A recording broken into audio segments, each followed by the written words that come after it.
So my goal with this lecture is to try to give an overview of Coq. So sometimes maybe it's more of a preview of the things that you can do with it, rather than sort of this is what's best as a beginner. But since most of you will be following along with the course book, I'm assuming you will pick up the basics from there. So some of this might be go a little further than what what you will need for maybe even the first book. But it's the idea is to give an overview. So who am I? As David said, I'm an assistant tenure-track professor at Uppsala University in Sweden. I did my PhD here in Uppsala. I did my postdoc in David's group in Stockholm. For those of you who don't know, Uppsala is a little bit less than an hour away with the train from Stockholm, so everything is pretty close by. I do research in programming languages, obviously, type systems, formal semantics, concurrency. On a really good day, I will do type systems, like formal type systems for concurrency. I first picked up Coq about 10 years ago. I was going to the Oregon Programming Languages Summer School. If you have, if you're able to go to this at some point, I can warmly recommend it. It's great. Eugene is a nice place. And they had like basically did the first couple of chapters of the course book that you're doing as preparation for course that was given at that summer school, and then I just kept going with it. So I use Coq for mechanizing formal semantics and proofs about these semantics. So I have like an object calculus called Oolong, which is completely mechanized in Coq. I did a sort of concurrent system with actors and sort of for handling delegation of work and atomicity across several actors and so on. And then Victor, who is here listening right now, we did a paper at Popper last year called Statically Resolvable Ambiguity, which was where all the formal results were mechanized as well. So what is Coq? Well, Coq is many different things. For starters, Coq is an interactive theorem prover. So obviously it's a theorem prover. It proves theorems, right? It's an interactive theorem prover, meaning that it's a theorem prover where the point is that you interact with it, that you work with it.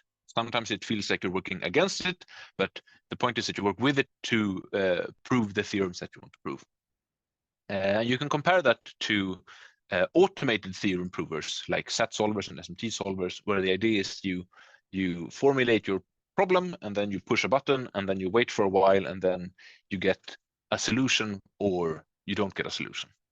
And I think the trade-offs between the two are like in that push of a button. Like if all you have to do is push a button to get your theorem proved, obviously that's better, right? But in the cases where you push the button and you don't get your theorem proved, it can be hard to know why that didn't work. Or in the case you push the button and it takes 2 weeks for the SAT solver to finish proving your theorem, then debugging that performance issue can be tricky. Whereas with an interactive theorem prover, you have much more control, which of course means you have to do more work, but it also means that you're sort of working closer to the theorem that you're trying to prove. So in addition to being a theorem prover, Coq is a programming language. It's a functional programming language, and it's what's called a dependently typed programming language. I'll get into what that means in a second. And I'm going to be a little bit sloppy. I'm going to say that Coq is a dependently typed programming language.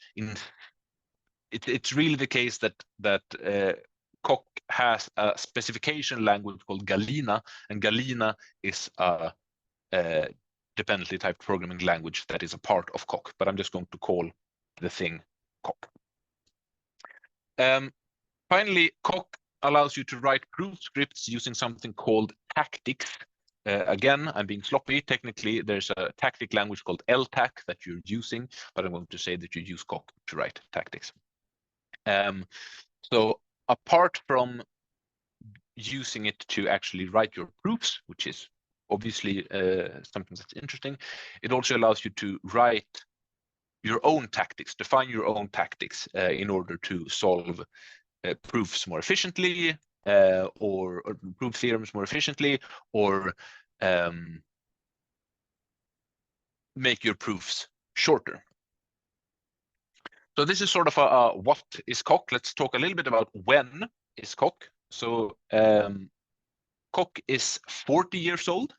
The first version was developed by Thierry Coquin and Gérard Huet. Sorry if anyone speaks French, I do not.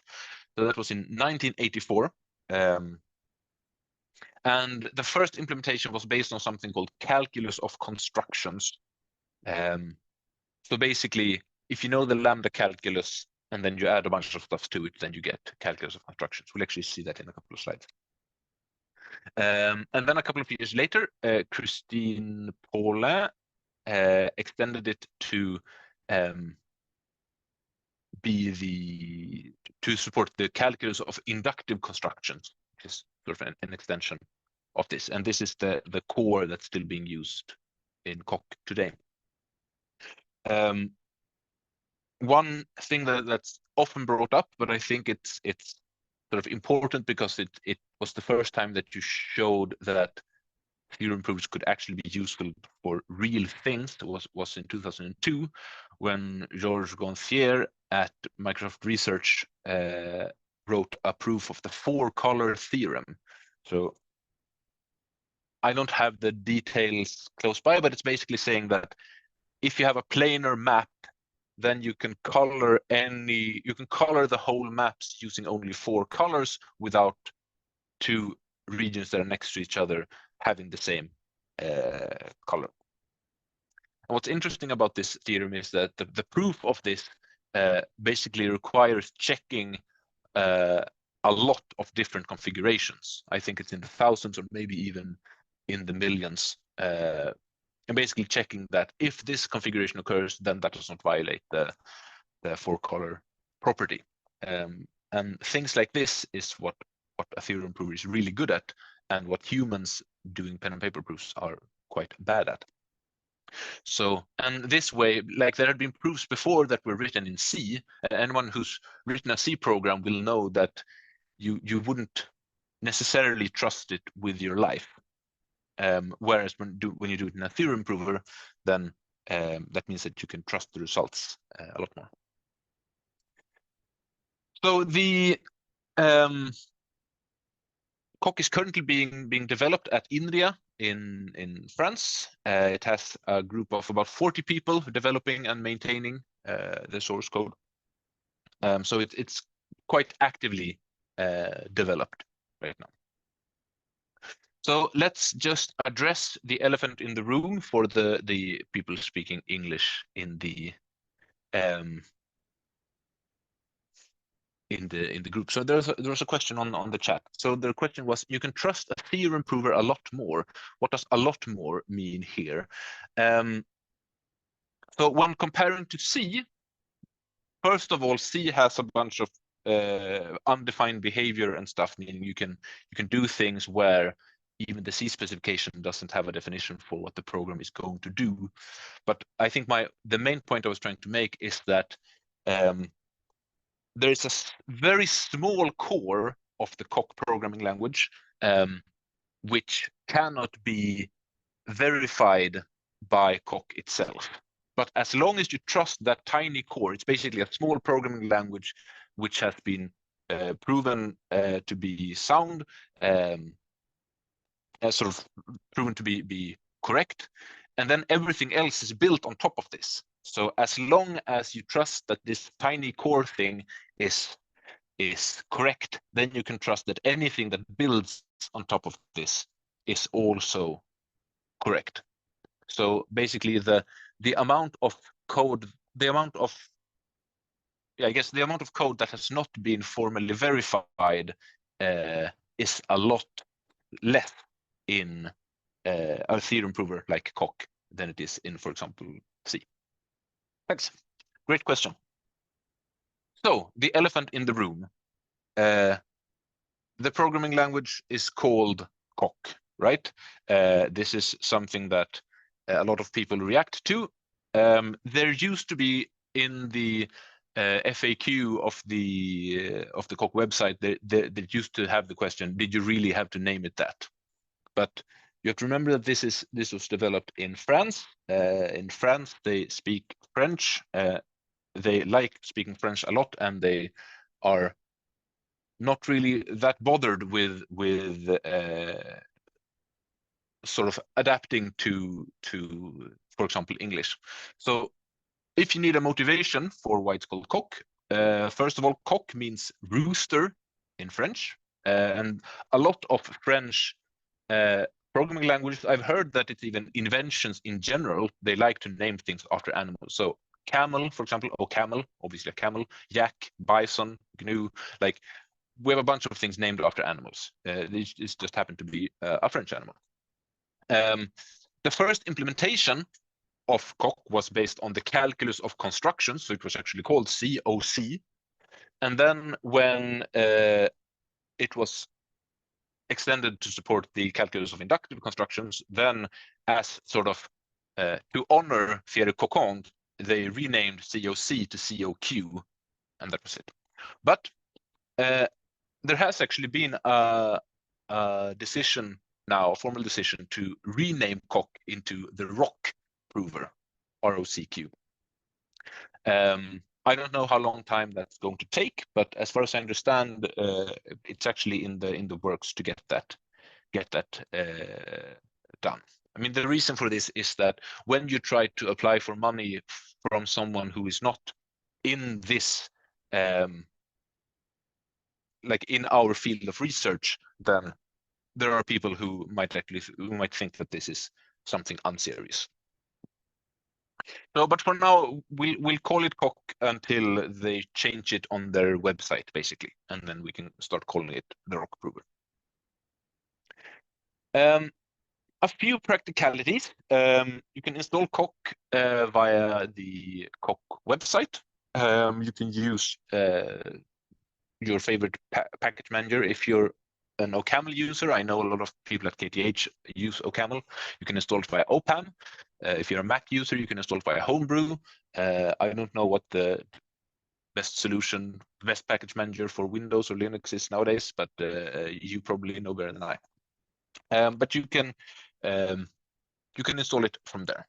And in order to use it in any meaningful way, you need some kind of IDE support. The book that we're using, they recommend using VS Code with the VS Coq extension. I've seen that used. It's not my personal choice, but I've seen it used, and it works very nicely. So if you're comfortable with using VS Code, that's probably the best way to go. But note that I think you also need to install the VS Coq language server from OPAM. So there might be a little bit of work to get that going. So personally, I am an Emacs user since a long time ago. And because as many Emacs users, I find it hard to leave my favorite editor. So there's a piece of software called Proof General, which you use in Emacs to interact with a bunch of different theorem provers, Coq being one of them. So I will be using Emacs when I do live coding and things like this. There's also the Coq IDE, which is maintained by the same people who are developing Coq. That works nicely. I think if for some reason you don't use an editor at all, this is probably the easiest way to get started. But on the other hand, if you have anything in your muscle memory when it comes to shortcuts and so on, then you're probably better off with VS Code or Emacs with Proof General. And if you just want to try stuff out and you're not going to use the whole book and so on, there's also a JavaScript version running online. There's a link here, and you can Google JSCock if you want to try that out. I can actually show you, I guess. So here is the site, and then when you click the Scratchpad button here, then you get an online editor, and you can write stuff there, and you can step through the proofs like this, just as you would in anything else. So if you want to join for any of the exercises that we're doing later today, then and you haven't installed anything, then this should probably cover you. All right, so let's get into Coq. I said that Coq is a functional language. It's a purely functional language that has dependent types. Now, what do I mean by that? Well, a lot of the things that we do when we program is having things depend on other things. For example, in any programming language, terms can depend on terms. Like that's what you get with a regular function. This function says, give me some term, some value, and I will compute a different value. So terms can depend on terms. That's nothing strange. You've seen that before. If you've used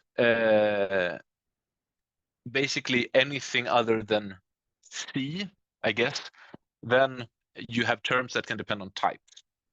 So that would be your polymorphic terms. Like if you use the functional language like OCaml or Haskell, then this shows up all the time. In languages like Java, you have generics, these sort of things. So basically, a term that will do different things depending on the type that it's given. So that's terms depending on types. As you see, I'm sort of filling in the table of what can depend on what. So the next one in the table is types depending on other types.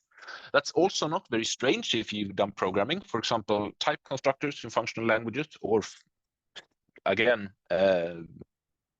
generic programming in Java to some extent. List in itself, that's not a type, but it's a type constructor. So a list of string is going to be different from a list of int. So yeah, that's a type that can depend on another type. For some reason, Zoom just thought that I did the thumbs up.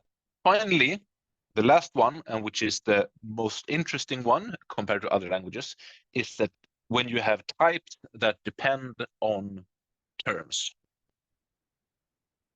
Now, this should, if you haven't seen it before, this should make you think a little bit, because all of the other things sort of they have an obvious interpretation. The example that I've given here is the sort of the classic introduction example, which I won't go into detail with. That's saying that here you have a list which is given a type and it produces another type.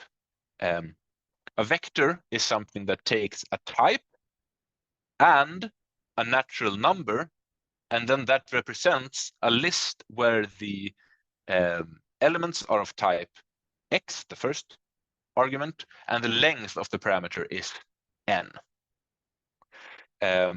So I'm not filling this in because it's very tricky to do it sort of with the formal notation. But note here that we're producing a type that depends on both another type and value or term. So an example that I like to use to introduce dependent types. Oh, sorry, that's not where I'm going. Another way to look at this, these things that can depend on different things, is what's called Barendrecht's lambda cube. So Barendrecht, let me see, Henk P. Barendrecht, he wrote a big book called The Lambda Calculus, Its Syntax and Semantics. And he talks about the lambda cube, where in one corner of the lambda cube, you have the simply typed lambda calculus. And if you add polymorphism, then you get the polymorphic lambda calculus, or system F. So that's in one axis. In another axis, the depth axis, you add type functions. So that's types depending on other types. And if you combine those two, then you get system F omega. If you've done some programming language semantics course, you may have come across this. Don't worry if you haven't. It's not important for understanding this course. So then to make this a cube, we need the third dimension, which is going to be the width dimension here, where we add dependent types. So if you just add that dependent types to the simply typed lambda calculus, you get the dependently typed lambda calculus.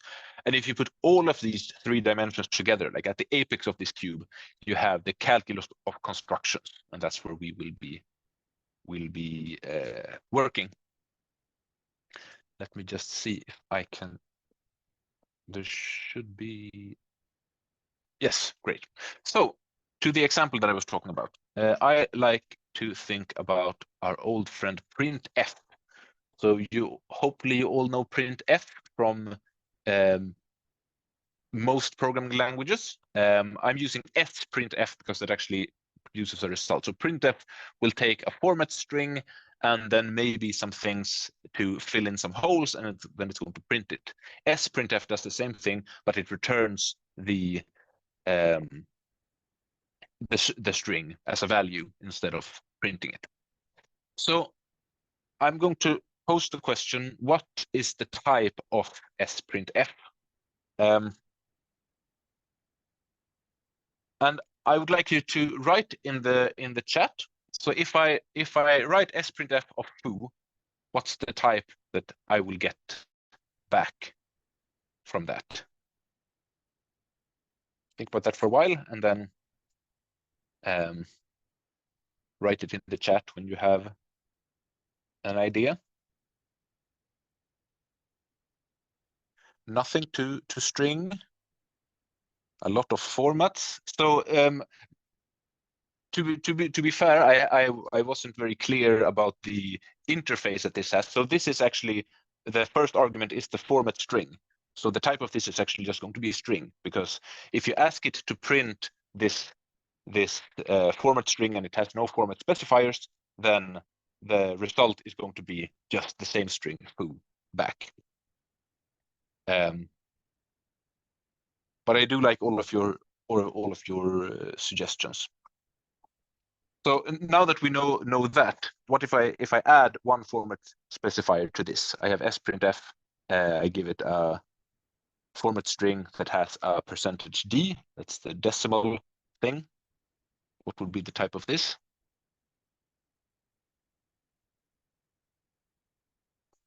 We have a bunch of int to string. Exactly. And similarly, if you have like this, we have a %s and a %d. You would get string to int to string. Exactly.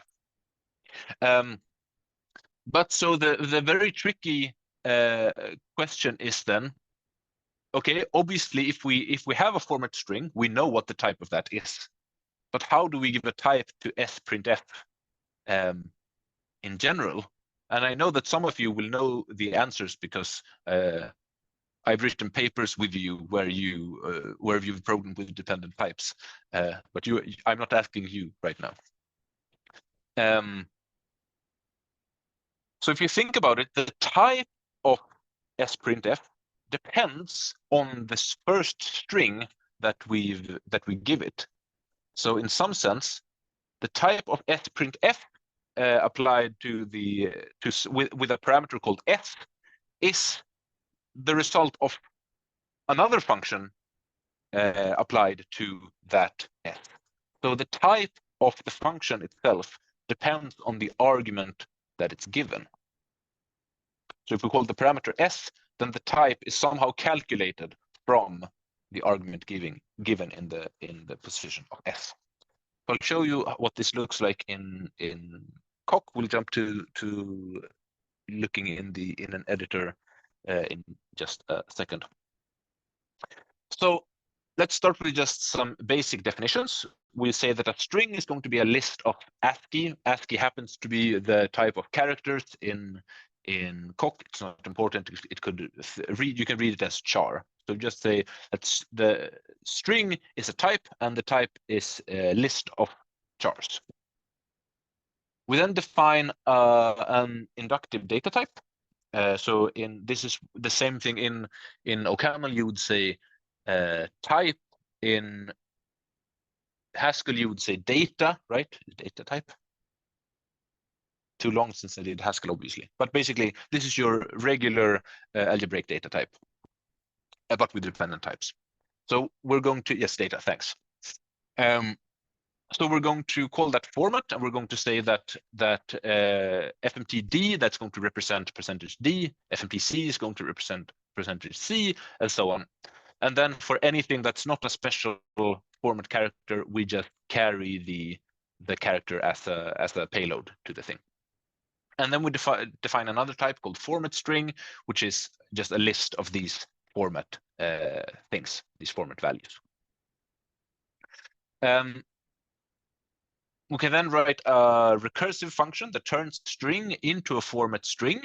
Note, just as in OCaml, you have to specify when you want to write recursive functions. So rather than writing definition, you have to write fixed point to say that this is indeed a recursive function. You have pattern matching, just as in your favorite functional programming language, and more imperative languages, actually. So here we're saying that we're matching the string, and if it's empty, then the format string is empty.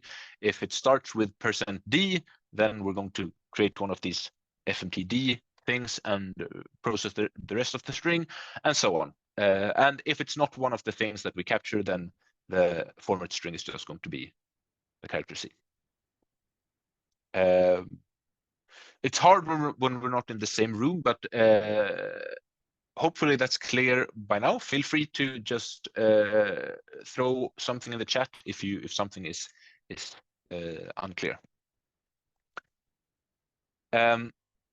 Right. So if we were to call to format on FOO%D, we would get FMTF, FMTO, FMTO, and then one of these decimal format things.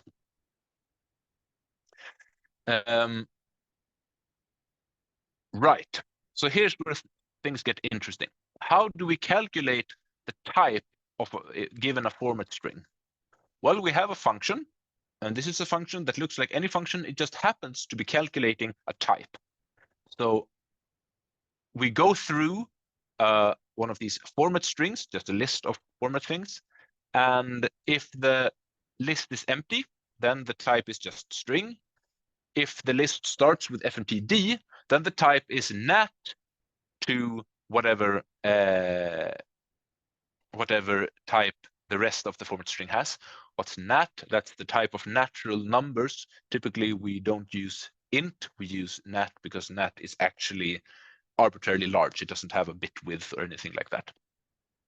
So think about this as, you can think of it as int for now, but it's a natural number. If it's FMTC, then we have an ASCII to the type of the rest of the thing, and so on. And if it's just a character that's not one of these special format things, then it's whatever type the rest of the format string has. And then we can define the type of the type of sprint given a string s. Well, that's just the type of the corresponding format string. So for example, if we call sprintf type of the string %s equals %d, we're going to get, that's the same thing. We're going to convert this into a list of these format things. That's FMTS, FMT blank, FMT equals, FMT blank, and then the decimal format. And then with sprintf type prime, that's going to reduce to string and nat string, string arrow nat arrow string. So far, nothing weird going on really, except that the thing we're building is something that we're not used to building in a programming language. Someone asked, what's to format in this slide? That's a good question. That's the previous thing that takes a string and turns it into a format string. I should probably have included that interface or the signature of that so that you can see it. Thanks for asking.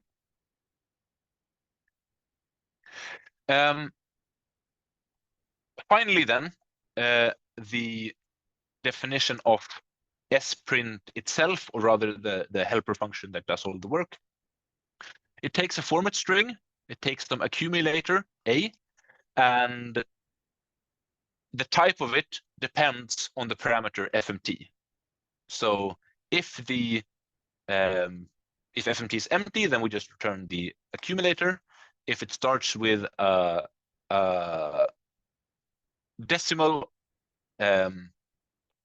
format, then the result is a function taking some n and then calculating the sprintf of the rest of the format string and the accumulator, and to the accumulator we just add the ASCII representation, or like the character representation of the natural number n. If the format string is the character format string, then we just append the character to the accumulator, and if it's a string, then we just append the whole string. And otherwise, we just add the character to the accumulator so that we can add in the end.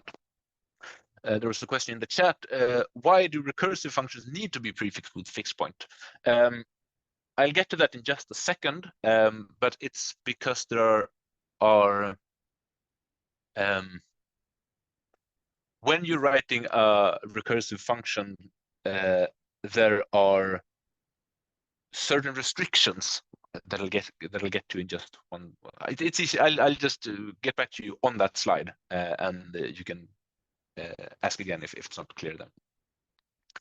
So sprintf, that just calls sprintf prime on the format string, the corresponding format string of s, and then the accumulator is going to be nil.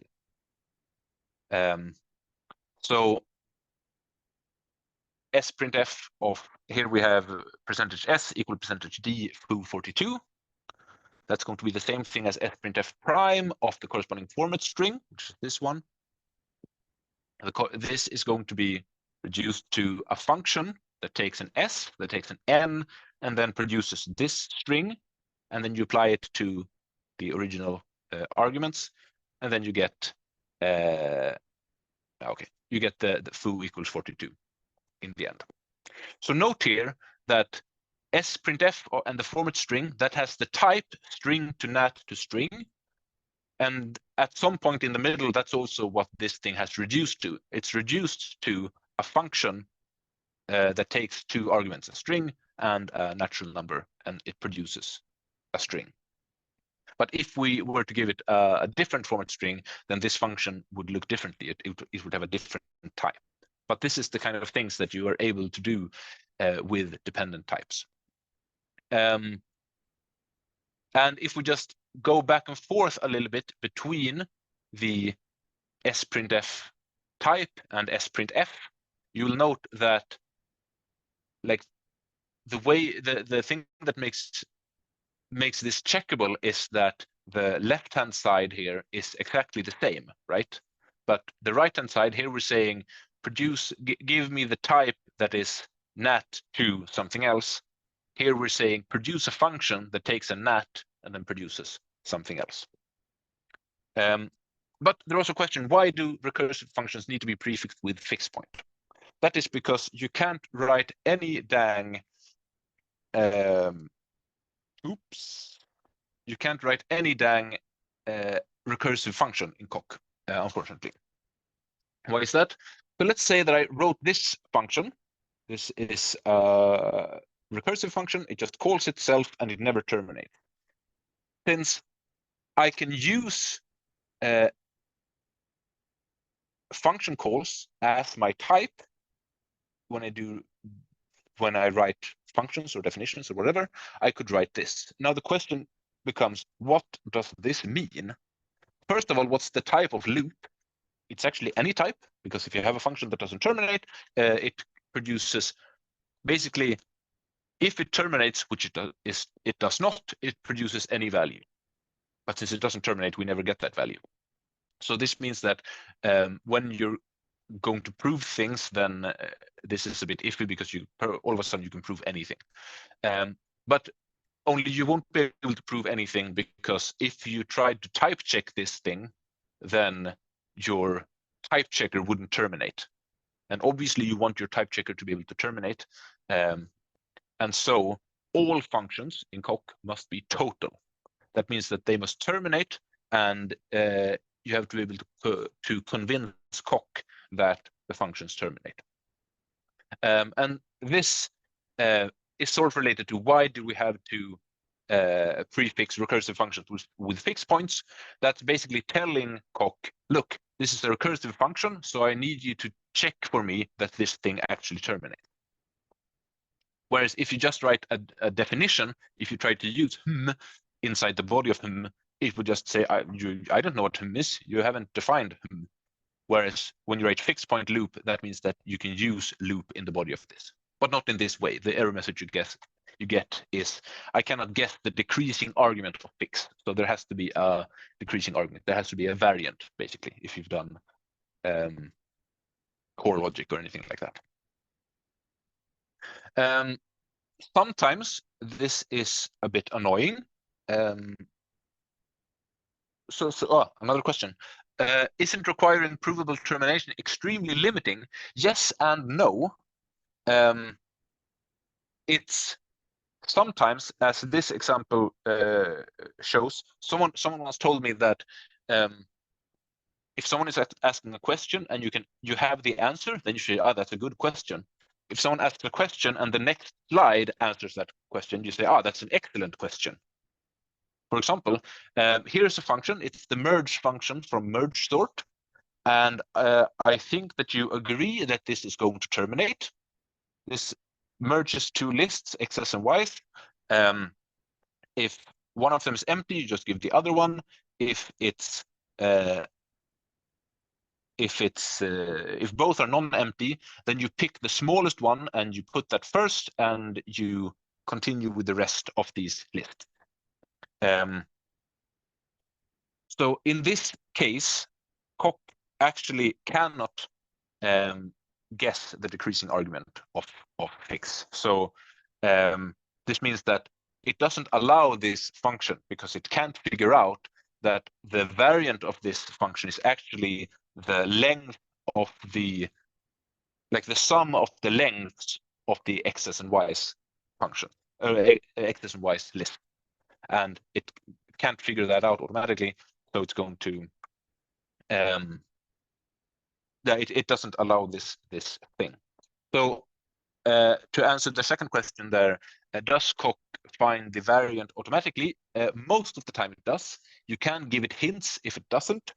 And there are ways around it. The most simple one, which is also sort of the gold standard, is to use a fuel argument. And this seems a bit silly, but basically what you do is you add another argument called the fuel, which is a natural number. And then you start by matching on the fuel, and you say that if we run out of fuel, if the fuel is, so the stead here is 0, then the result is going to be none. We said we couldn't find a result with the given fuel. But if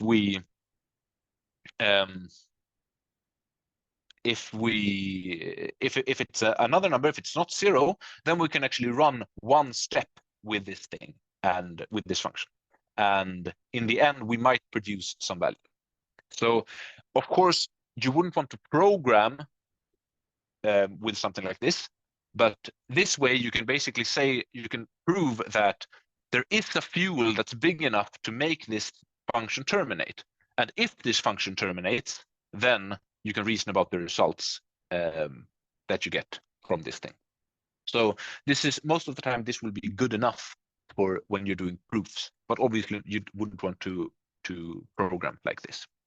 So sometimes it's very limiting to have this restriction, but we won't get into that today. But you don't have to specify everything as functions. You can also specify things as relations. We'll talk more about that in the next lecture. And relations, they do not have to be, they don't even have to be terminating.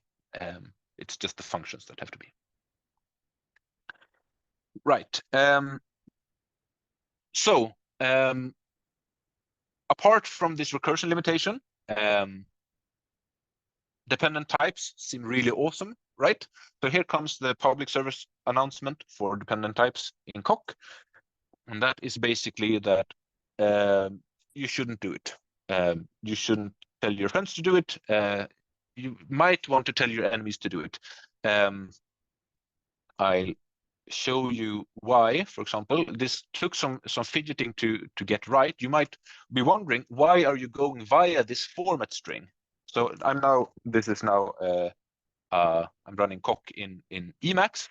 A very different thing from other programming languages is that you type check your program incrementally. So this blue region, that's actually what I've type checked so far. So here's format, here's the definition of format string, here's the fixed point to format, and then we can ask Coq to compute to format of foo %d, and then the result is given in here. So it's sort of like a REPL on steroids, if you will. Here we have sprintf type. You can compute sprintf type of foo %d. The type is nat to list ASCII. List ASCII is just the string definition.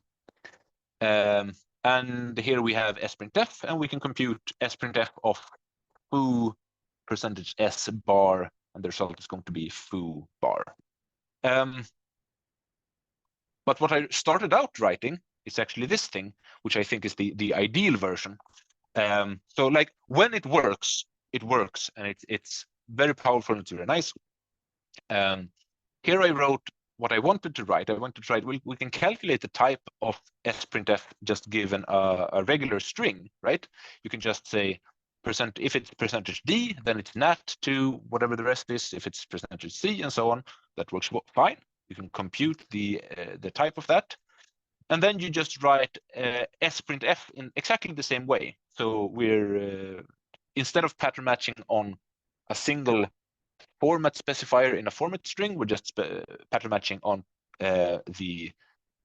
two characters at a time. And we try to type check this, and Coq goes, oh no, I don't know which, if this function terminates. And you look at this function and you say, well, isn't it obvious, Coq? Like, we're always pattern matching on the format string.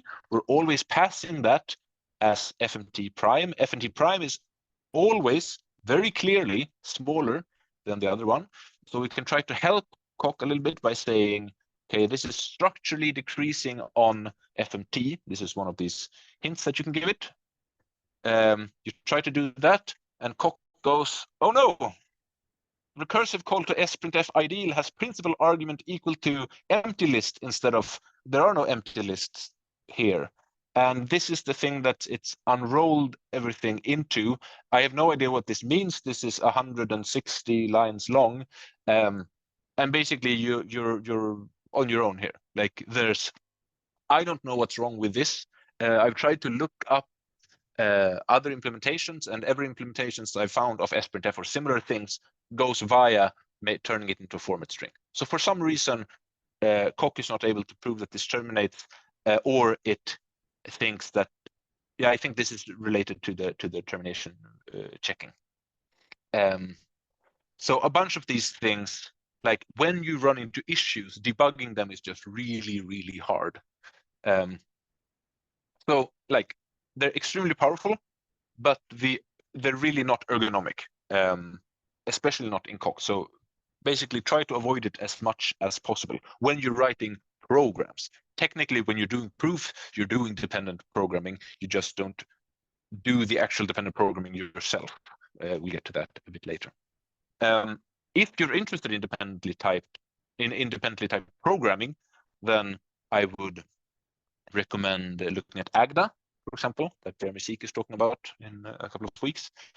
IDRIS, or I guess IDRIS 2 by now, is very nice. It looks like Haskell, but it's definitely typed. I haven't used Lean myself, but I've heard people use Lean, and they think it's quite nice. But notice here that I'm saying to program in, not necessarily to do proofs in, which is what we're here for. So that's it on the dependency type programming language that is Coq. So we'll have one of these slides of just any questions so far. Feel free to ask them in chat or orally. And then once we've had this discussion, I thought we'd take a short break. Great. Okay, so let's continue with the lectures. Lecture talking about Coq the theorem prover, which will be the focus of this course. So you use Coq to write formal definitions. For example, we've just seen a bunch of formal definitions when we did the example in the previous half of the lecture. Basically, so you do that by writing data types, and you write functions over these data types. So for example, here we've defined a relation called evaluates2 that takes a program, which is some type. We haven't defined it.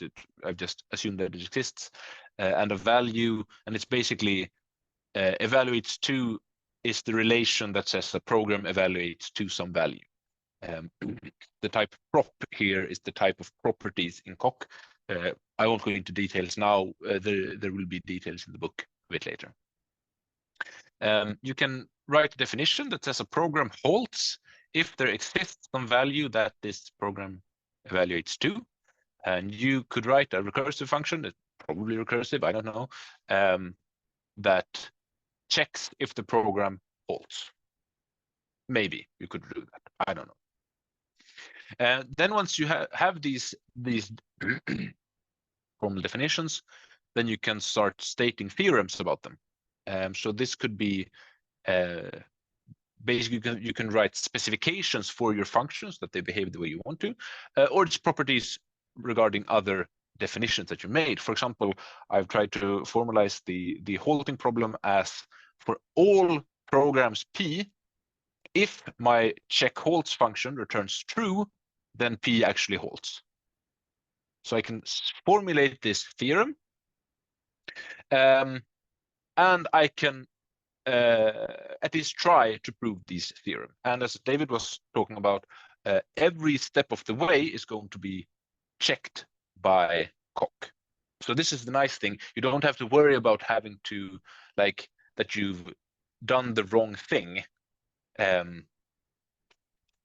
So Coq will always check that what you've done is like the deductive step that you've done, the deduction that you've done is correct.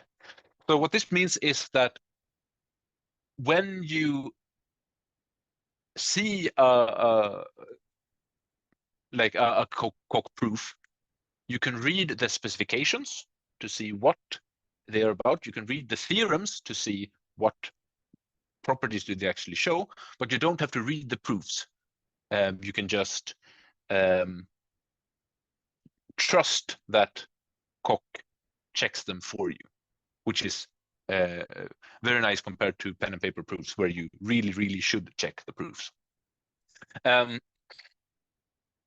It is, however, possible to say to Coq, look, trust me, this thing, it's true. So if you want to check these things, you will want to check for example, admitted proofs, which are proofs where you just say, this is, please don't check that this is true, just assume that this is true. In a similar fashion, you can define axioms that will just hold and will not be checked if they actually make sense by Coq. And I know that this is a use case that some people use Coq for, is that they specify a bunch of axioms and then they just use that to toy around with how do these things interact? Do they fit together nicely? What can I prove, assuming that these things are true? So it gives you sort of a quick way of saying, okay, assuming that these things were true, what can we prove with it? So as an example of what we might do, let's do also a very classical example for any theorem prover, and that's defining natural numbers. So I'm going to do it in blue in the middle here, sort of meaning math, and then I'm going to write the corresponding thing in cock next to it. So a natural number n is either 0 or it's the successor of some natural number. I would write that in math. In cock, I would write it as a data type, saying that a nat is either z, meaning 0, or it's the successor of some natural number n. Okay? We might define our favorite natural numbers, saying that 1 is the successor of 0, 2 is the successor of 1, 3 is the successor of 2. When we could do that in cock like this, we could say that we can have the definition that 1 is the successor of 0, 2 is the successor of 1, and so on. We might define addition like this. So this is your sort of standard piano natural numbers addition, saying that a plus b equals b if a is 0. If a is not 0, but it's the successor of some other number, a prime, then a plus b is the successor of this a prime plus b. It's a recursive definition. And if we have a recursive definition, then we write that as a fixed point, saying the addition of a and b, so the plus function applied to a and b, we match a. If a is 0, then the result is b. If it's the successor of some a prime, then the whole thing is the successor of plus a prime comma b. Not comma, sorry, a prime b. Don't worry if you've never seen these sort of definitions before, don't worry, the sort of things will move slower in the book. We might want to do an example. We might want to show that 1 plus 2 equals 3, and not just do it in the way that we were taught in elementary school, but actually use the definitions. So how might we go about doing that? Right, we can write that in cock. We'll say, here's an example, 1 plus 2, and that is the property that calling plus on 1 and 2 actually equals 3. So how would we do this with pen and paper? Well, we might do the following reasoning. We can say that 1 plus 2 equals, okay, so we could unfold the definition of 1 and say that 1 is the successor of 0. And then we could unfold the definition of plus and say that if we have, if the first argument is the successor of some other number, then the result is the successor of that number, which is 0 plus 2. And then we could unfold it one more time and say that 0 plus 2, well, that's just equals to 2. So the whole thing is the successor of 2. By different definition, that's the successor of 2. Sorry, that's 3. We could write that proof in cock like this. We would unfold 1. So the 1 is unfolded into that.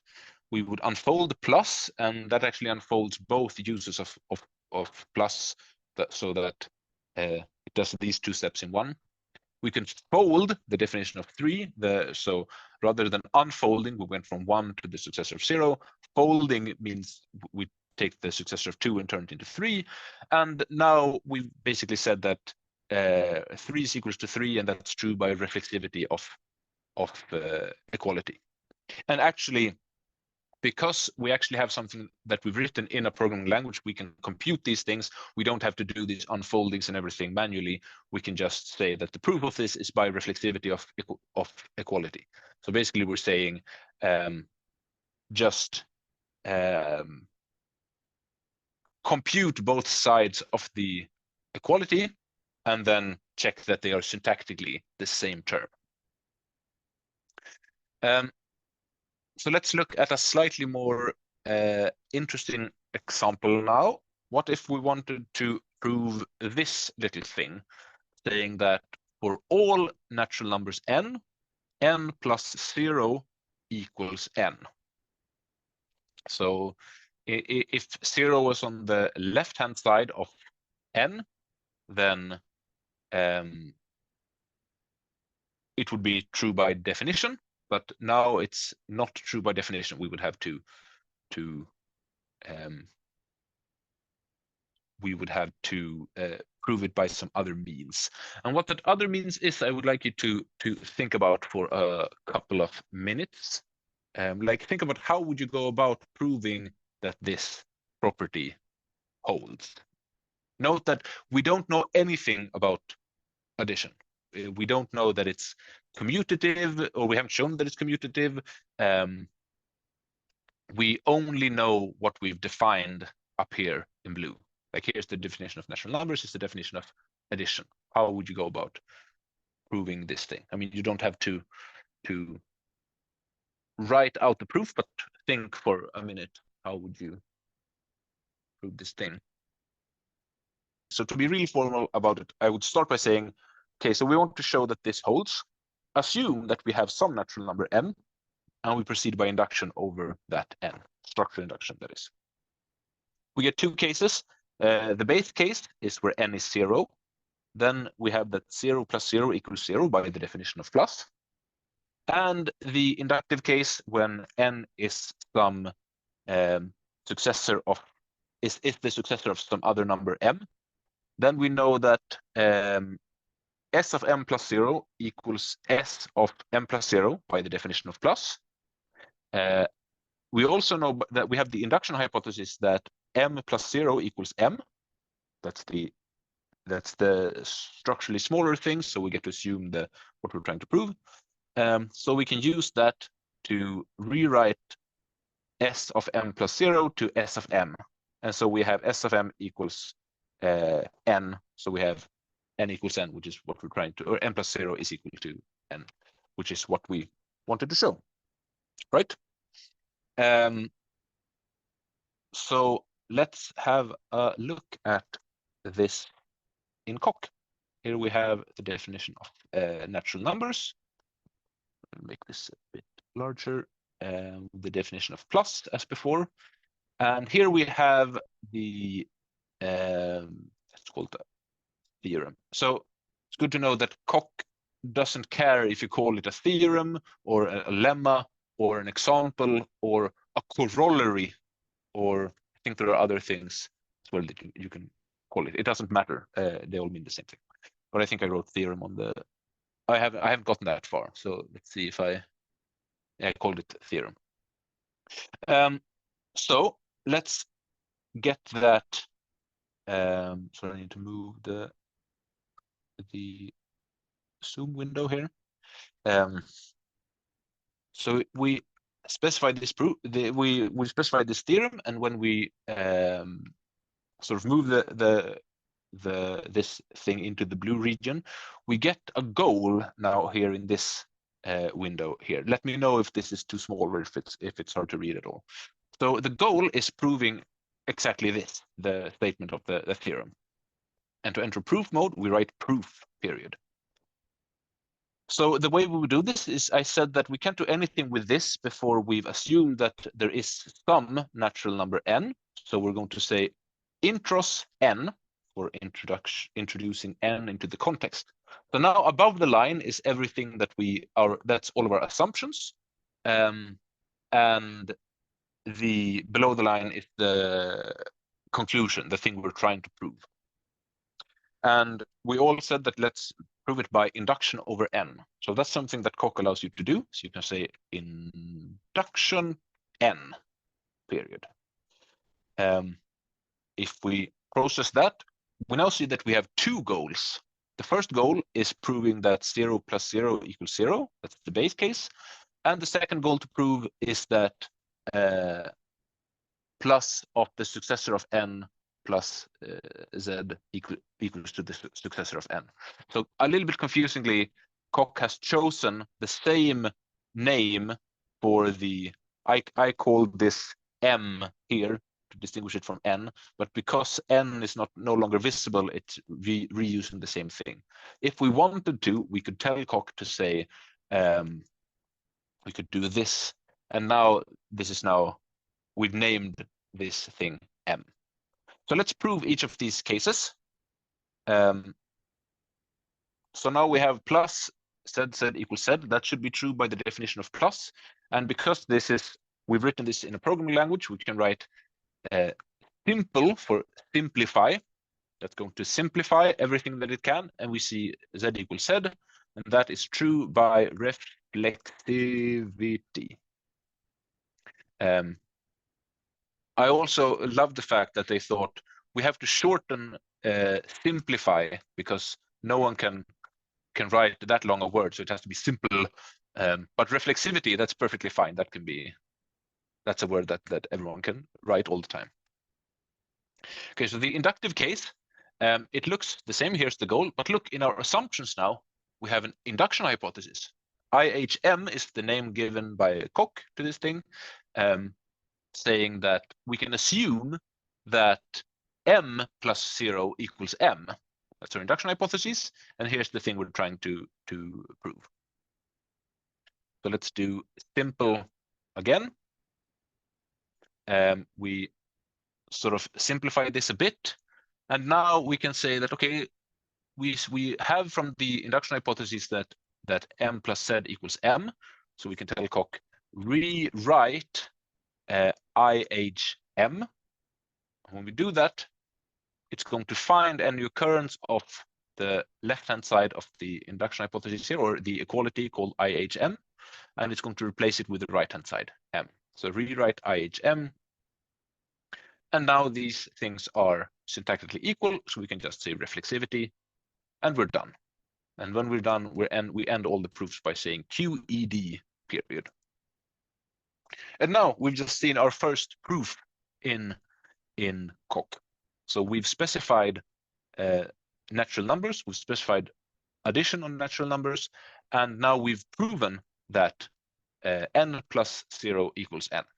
And someone reading this, when we try to submit this to our favorite programming languages conference, they would just have to read these definitions and the statement of the theorem, and then just run the whole proof through Koch. They don't have to read all of these things. They just have to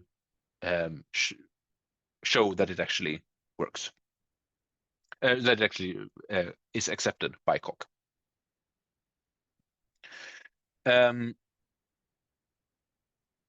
So if we look at what's happening, we saw that the steps that we go through here, like assuming that we have a natural number that's interest n, proceed by induction over n, induction n, all of these things that are, we're doing the same things we would do with a pen and paper proof. It's just that we now have a theorem prover that's checking that we're doing the right thing every step along the way. So why is this important? Why couldn't I just have shown you this? That is because when I attended the Oregon Programming Language Summer School, we had Robert Harper from CMU as a teacher, and he was ranting about people doing video game proving. So he didn't like the fact that in proof assistants like Koch, you can just throw tactics at something. You can just throw these things at it, and then once you're done, you can write QED, and you have no idea how you managed to prove these things. It just happened to have worked. So I think he has a pedagogical point in that by using tactics like this, especially if you're using like more advanced tactics, then you can prove something without understanding how the thing works or how the proof works. But at the same time, I think that's kind of awesome. Like Koch has allowed me to prove things that I wouldn't have been comfortable with trying to prove on pen and paper. Like I can trust Koch to check that I'm doing the right thing, which I think is pretty nice. And I mean, if anything, I think Koch has made my pen and paper proofs better, because now I'm also very anal about sort of introducing things like what are we doing induction on, what's the exact form of the induction hypotheses, these kind of things that are quite tricky to get right on pen and paper proofs.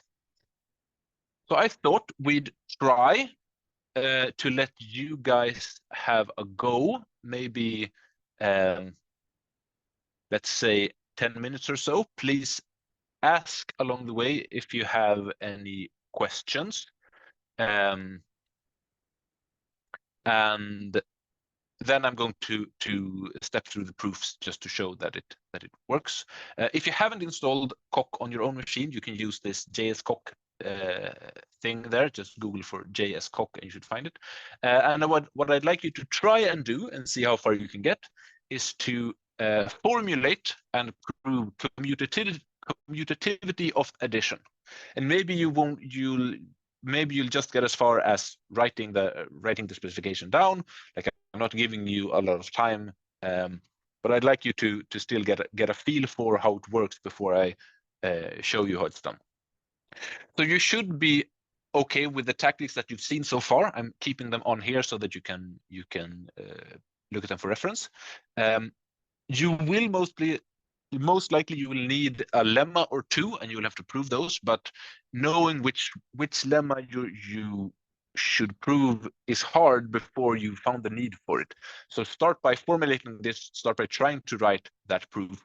And I've given you on the course website. There's a I think it's called exercise for today's lecture. It's a file called mapbasic.v that looks. I can show you.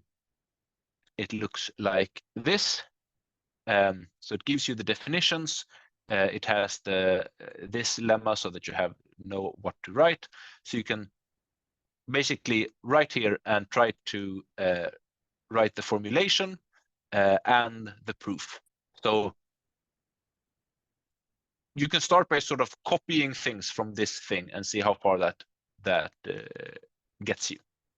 So at 10 minutes past whatever hour you're in, I'm going to take back control and show you the proof in Coq. Let's get back to the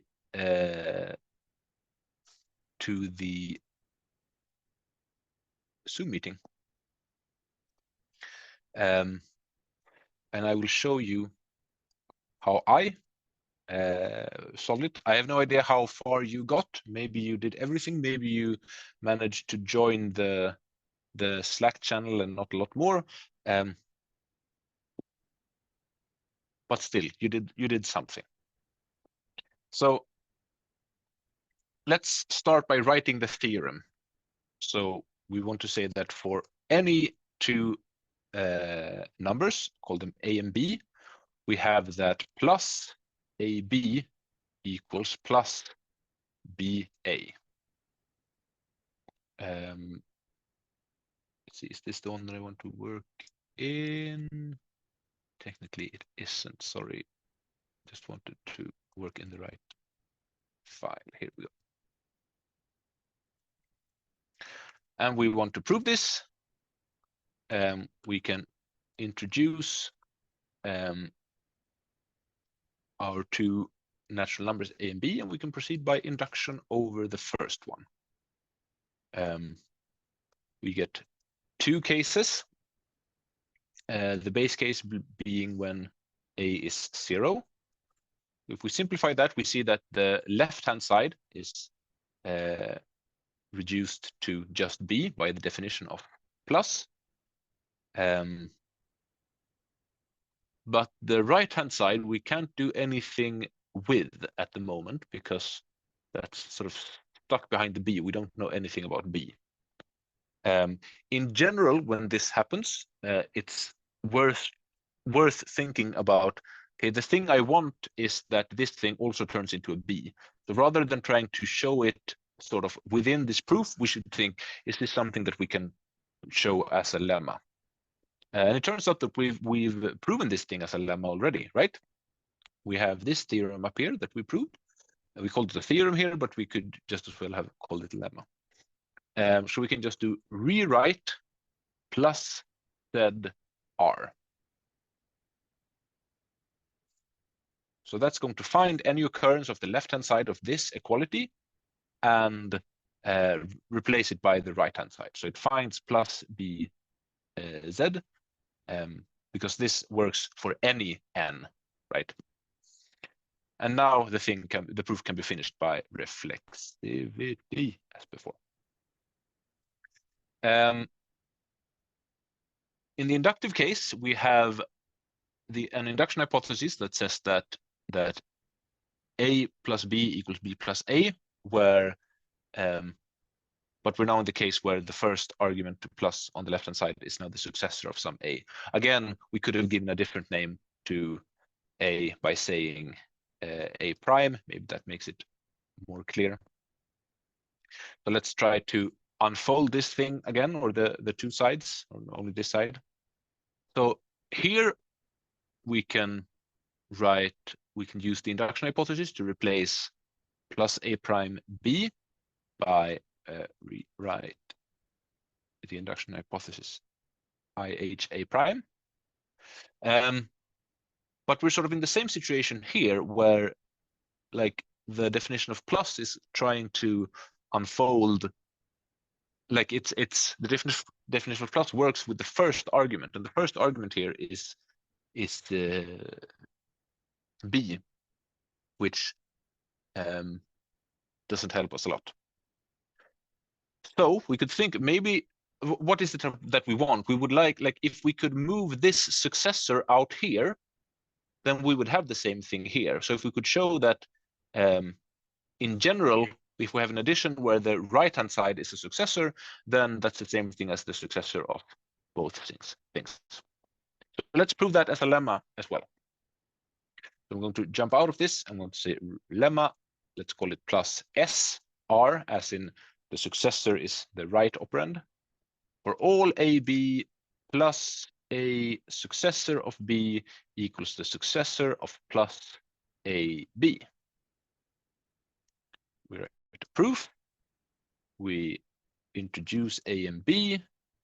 We proceed by induction over A.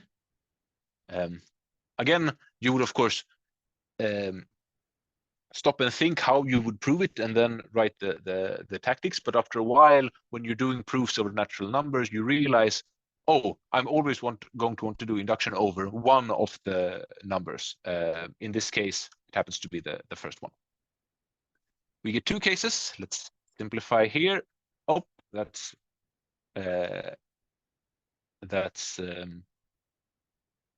just a simple case. You're seeing some of the video game proving in action. Rather than looking at this and saying, oh, I have plus Z here, that means that by the definition of plus, this is going to be S of B. And in here, it's the same thing that's going to reduce to B. I'm just writing simple and running it and see what Coq says.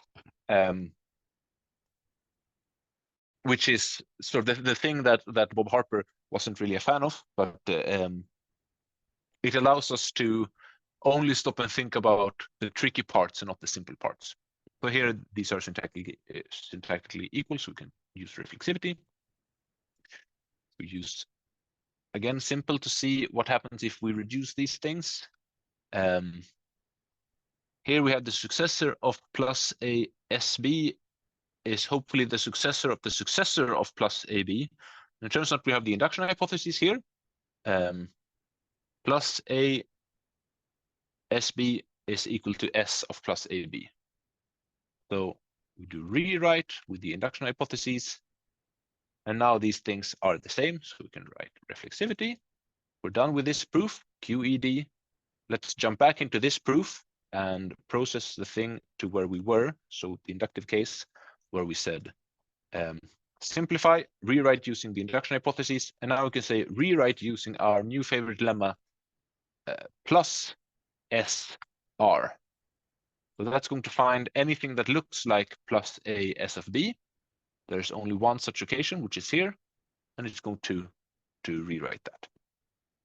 So we're in luck with some of these things. Like if there were several occurrences that matched, we would have to try to tell Coq which of the occurrences it should replace. If we might have to sort of massage some terms sometimes, but in this case, it just works. And now we have an equality where both sides are syntactically equal. So we can just write reflexivity, and we're done. So hopefully you managed to get at least parts of the way when trying to show this. But as you see, these proofs are quite similar. Like these are suspiciously similar. This one is a little bit different because it uses lemmas, but like regardless of whether you understand the proofs or not, at least they're not very long. So I hope that you'll agree with me when I say that these are not very difficult proofs once you're used to working with a system like this. Okay, so that's the thing. So just a warning to people who actually have like PhDs to finish or whatnot. Proving things in theorem provers, or at least in Coq, is highly addictive. Like it's a lot of fun. I don't really know why. Like I haven't been able to put my finger on it, but there's something really satisfying about being able to write this QED in the end of a really tricky proof. And I've heard others saying the same thing, that it's hard to stop once you get going. But of course, it's also fun, and in the end, it can actually be very useful for what you're doing. As a general rule of thumb, if you get stuck, rather than trying to unfold definitions or make the current proof more complex, think about if it makes sense to prove some kind of helper lemma separately. So it's better to have 100 simple lemmas than to have 10 complex theorems, right? It's the same way you would probably rather have a code base with 100 two-line functions than like 10 100-line functions. That math doesn't really add up, but you see what I mean. And to honor Bob Harper, always think before you prove. So if you find yourself just blindly applying tactics, then that means that it's time to stop and think. So there's someone in the chat saying, note, refactoring out lemmas may require actual thinking. That is true. And that is also like part of the last bullet, right? Like think about what it is you're trying to achieve and how you might achieve it. What's nice about the video game proving part is that sometimes it's easier to find the lemmas that you need to prove by actually getting a bit into the proof. So I have 20 more minutes, and so I think we're pretty good on time. Feel free to ask questions here again if you have any regarding theorem proving in general, because then the rest of it is going to be about tactics.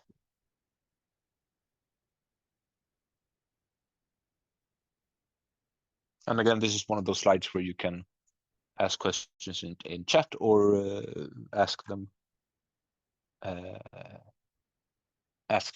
orally.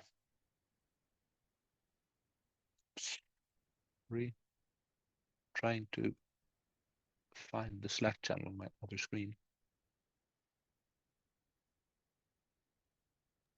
You had a question about the Slack channel?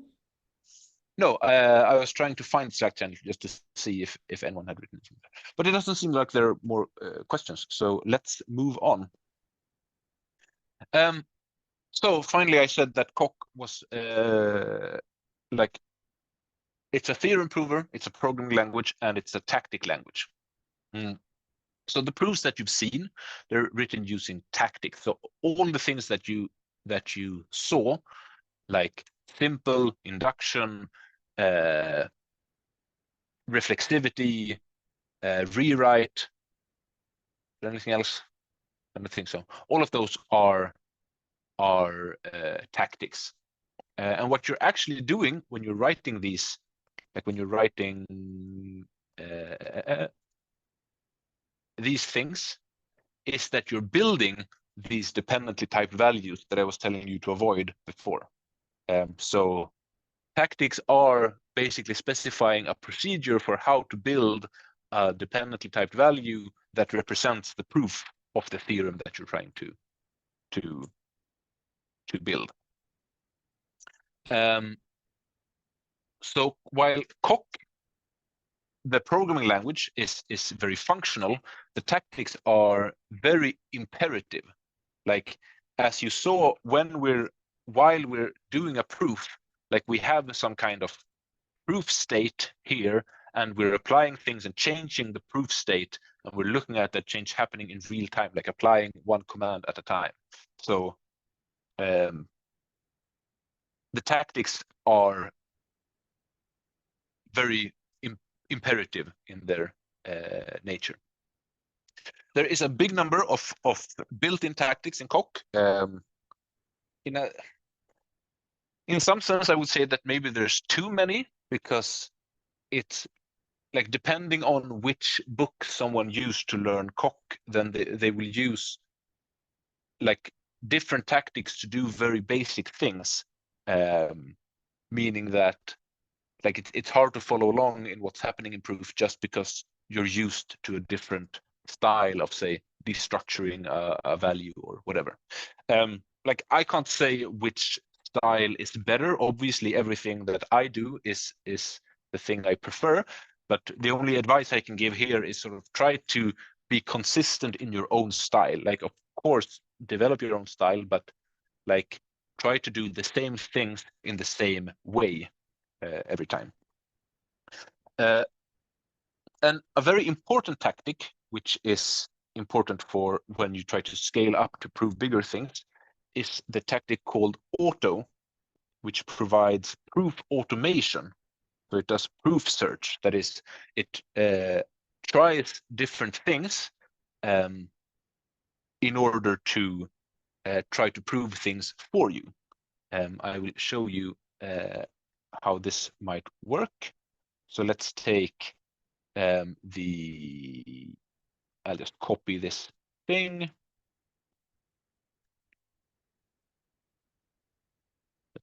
You can't have two theorems called the same thing, so I'm calling it plus ZR prime. But I'm going to do the proof slightly differently. I'm going to say that this thing, all I'm doing is simplifying and then reflexivity, so probably I can prove that automatically. So I'm just going to write auto, and there we go.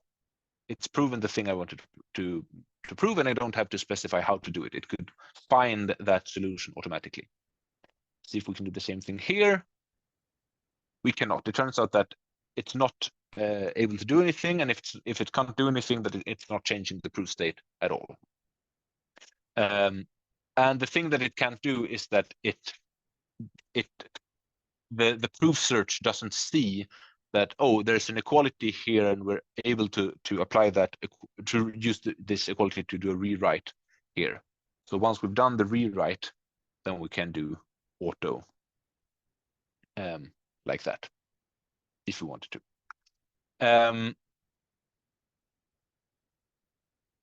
Another thing, which is also more useful when you have bigger structures you're doing proofs over, I'm going to try to prove the second thing here, is that you can say, we've used periods for everything when we end a command.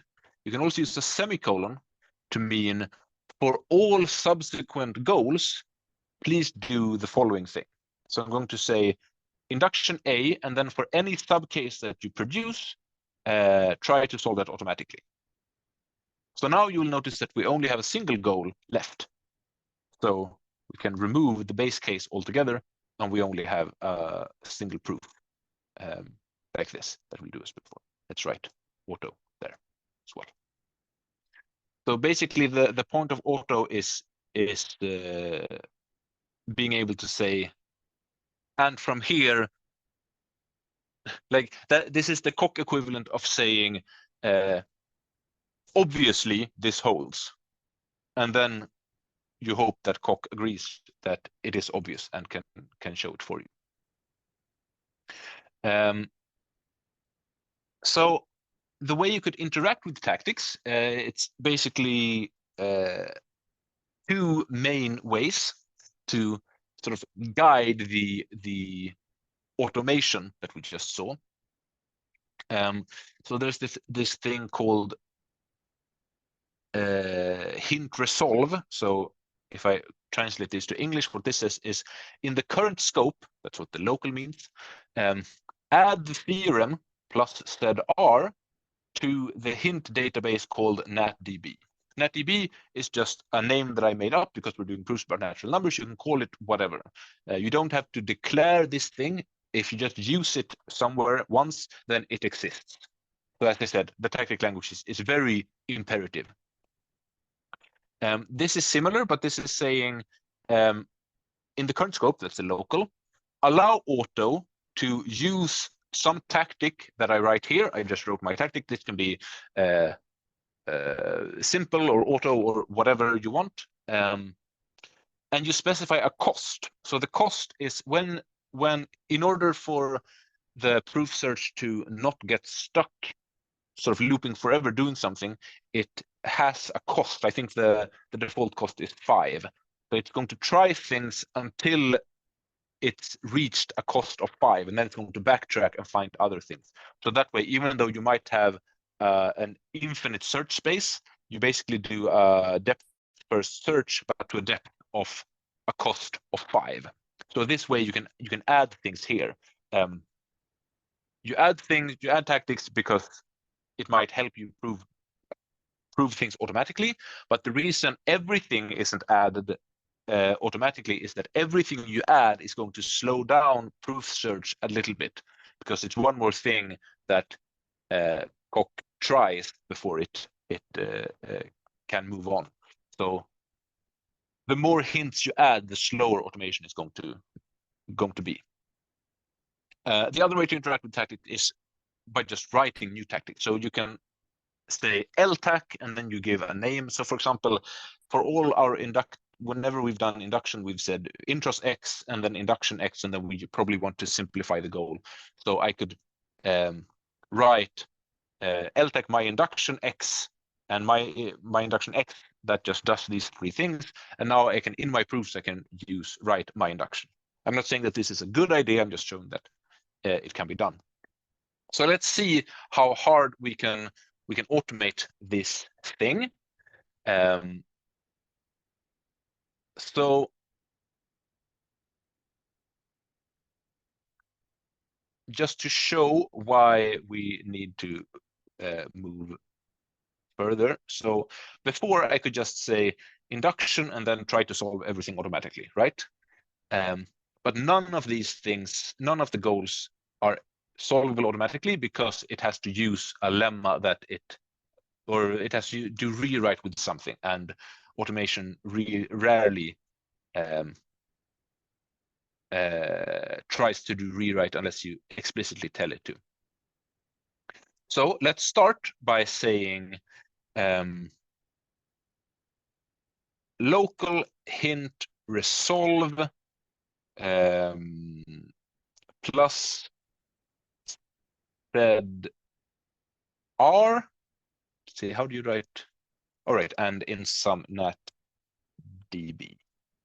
So now I'm saying it's fine for you to use plus said R when you're doing proof search, as long as you're using the hint database NatDB.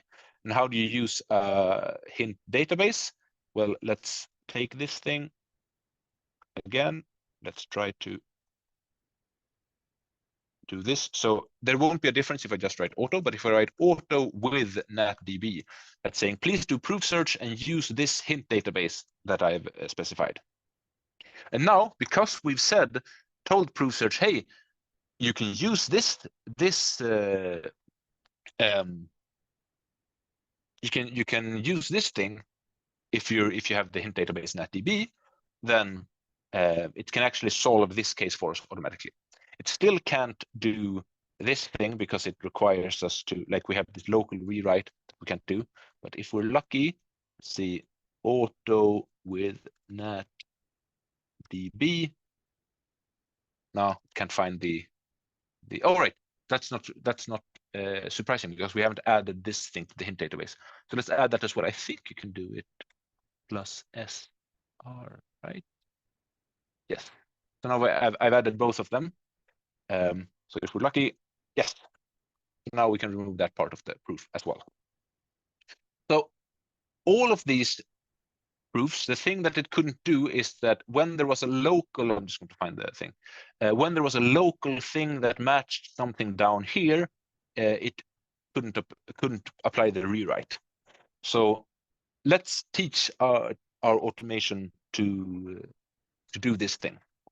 So we can say LTAC, let's call it perform rewrite, and we say, so like I said, this is not something that I expect you to grok if it's the first time you're seeing Coq. This is just an example of the kinds of things that you can do with Coq.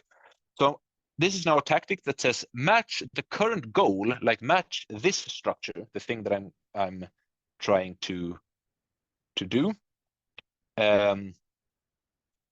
with, and if the thing, if there is a hypothesis in our context that has the form x equals something, and our conclusion is something where this x appears somewhere, then please do rewrite h.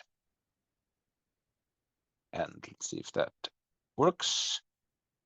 And then I'm going to say hint extern saying for a cost of 1, you are allowed to do perform rewrite if we're using the hint database natdb. Sorry, local hint extern. So let's try to do lemma plus, I'll just copy the thing, sorry. Let's copy this thing. So now I'm just going to do induction, and then I'm going to say auto with natdb. And now it proves both of them automatically. Both of the goals automatically. Let's see if we're as lucky with the other one. Auto with natdb. Yes, can prove that. Let's see if we're really lucky and can prove the final theorem like this. Induction followed by auto with natdb. It did not. I thought it would. What's the problem here? Oh, right. We have, before we can apply the rewriting, we have to simplify things. So let's also add a simple before. So this is do induction and then simplify any goal you get and use auto.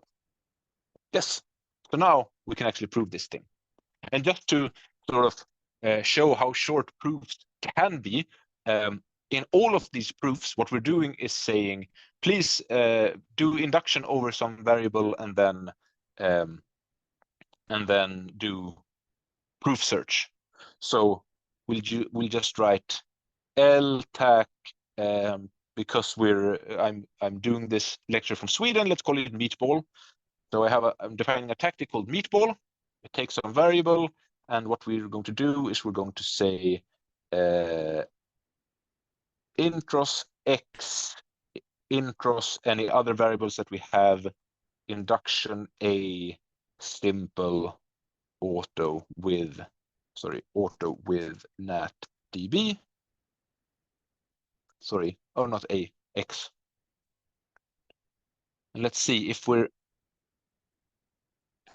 lucky now, we can just prove all of our, let's call this a lemma.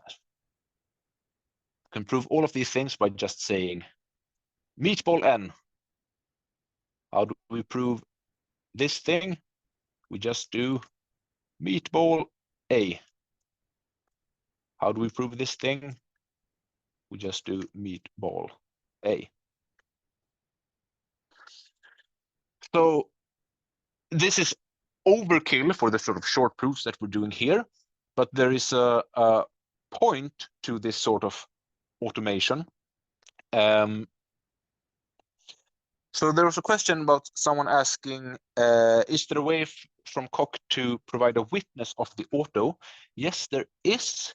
Let's see if I can remember what that is. I think it's auto info or info. Yes, So info auto, then you can, it prints down here what things it did. So it might not be immediately in a parsable format because so it's doing simple apply exim. We don't know what that means. That probably means the same thing as doing simple. And then it's using a tactic called trivial. It's doing the external thing perform rewrite, which is the thing that we defined up here. And then it's doing simple apply exim with trivial again. So you can actually find how it's what thing. And that's also useful in the cases where it doesn't prove anything. Then you can actually use it to see, okay, what didn't it figure out? So I'm running out of time a little bit, but so tactics really powerful. In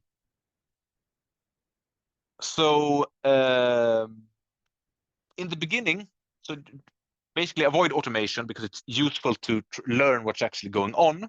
I would say start automating things once you're sort of annoyed. Oh, I have to write reflexivity all the time. I'm so bored with this. Then you might start looking to automation. This also shows up in the second book of the course. You will get quite far by just adding hints to your hint database and using auto. You don't have to be fancy with sort of matching goals and whatnot, although that will get you further. And I think there's an interesting connection between like software engineering and proof engineering. So a good thing about the proof meatball N is that even if we change some of the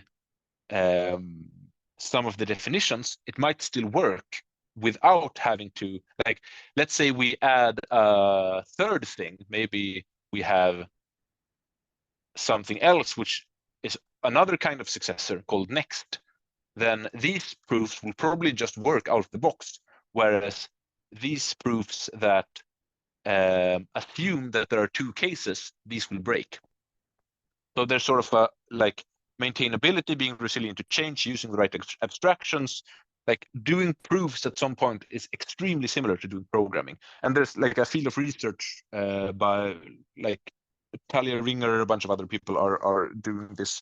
So there's a paper called QED at large, which is a very nice survey paper of like proof engineering in general.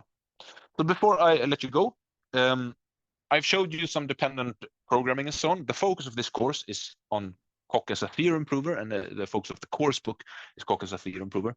But we'll in the next lecture we'll try to connect to dependent types and sort of try to talk about what this thing means. Like I said, don't worry about like fancy tactics. Don't worry about automation for now. Like you can follow along with the book and do everything manually, and that's going to help you learn things in a nice way. Like the automation is only really useful once you start having really big definitions. And try to have fun. Like Software Foundations is a great book. That's how I learned. If you get stuck on anything, then reach out. Preferably in the Slack channel, but you can feel free to send me an email or something. I'm happy to talk about these things. So with 1 minute over the mark, thank you very much for listening. Thank you, Elias, for this great lecture. And just some final words about the course. I have now invited all of you to Slack, all of you who have registered. Don't forget to also join the 2 channels. The lecture slides, the intro slides are there now on the website, so you can figure out which exercises you should do. So I think it's a good idea to start to play around and start to do the exercises in the Software Foundations book. And the idea is if you're following along, along the course after when we have the 2 first seminars, after that you kind of are done with volume 1. So try to see if you can keep up, but there is no kind of hard constraints of submissions. But I will send out more information on Slack about how to submit your solutions in the end. With that, I think everything is done for today. And thank you very much for joining.